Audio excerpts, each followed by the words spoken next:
kita tahu pengertian dan ciri atau unsur dari demokrasi Pancasila, kita juga harus paham aspek-aspek apa saja yang terkandung dalam demokrasi Pancasila, sehingga demokrasi Pancasila itulah yang sampai saat ini menjadi demokrasi yang paling ideal diterapkan di negara kita.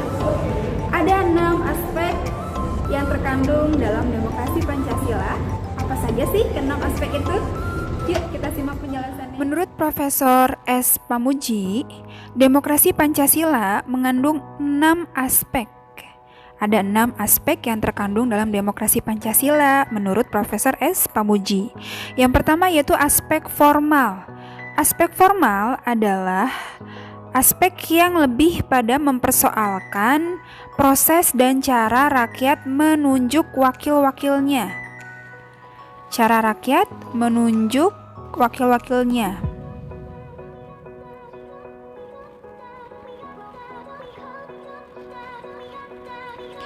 Yang dilakukan secara terbuka serta bebas dan jujur untuk capai kesepakatan bersama. Nah, di aspek yang pertama, aspek formal ini lebih pada melihat proses untuk menentukan wakil-wakil rakyat dalam negara yang menganut sistem demokrasi, terutama demokrasi Pancasila. Nah, apa bentuk aspek formal ini? Jelas, bentuknya adalah kegiatan pemilu. Yang kedua, ada aspek material. Aspek material yaitu mengemukakan gambaran manusia dan mengakui harkat dan martabat manusia serta menjamin terwujudnya masyarakat Indonesia dengan gambaran harkat dan martabat tertentu. Jadi di aspek material lebih menggambarkan bahwa manusia itu memiliki harkat, martabat, di mana harkat dan martabat ini bentuknya adalah hak. Hak untuk apa? Hak untuk ke aspek formal tadi, hak untuk memilih dalam proses pemilu. Yang ketiga, aspek normatif atau kaidah, yaitu mengungkapkan seperangkat norma atau kaidah yang membimbing dan menjadi kriteria pencapaian tujuan. Berarti kalau normatif lebih kepada norma atau kaidah yang membimbing pada aspek material dan formal tadi. Nah, dalam melaksanakan pemilu, kemudian hak kita untuk melakukan pemilu, semua diatur dalam bentuk undang-undang.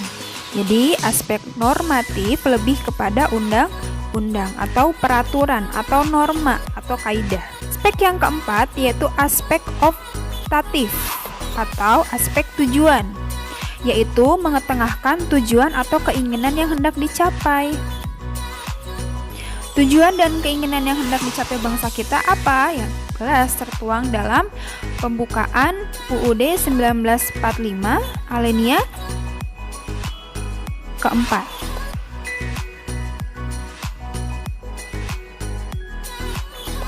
Salah satunya adalah untuk tercapainya kehidupan yang adil, kemudian yang turut melaksanakan ketertiban dunia yang sejahtera, itu semua aspek-aspek optatif atau tujuan dari demokrasi Pancasila.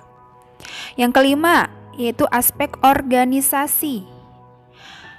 Apa itu aspek organisasi? Yaitu meliputi pada hal yang mempersoalkan organisasi atau wadah pelaksana demokrasi itu sendiri. Siapa wadah pelaksana demokrasi dalam hal ini? Tentu pemerintah.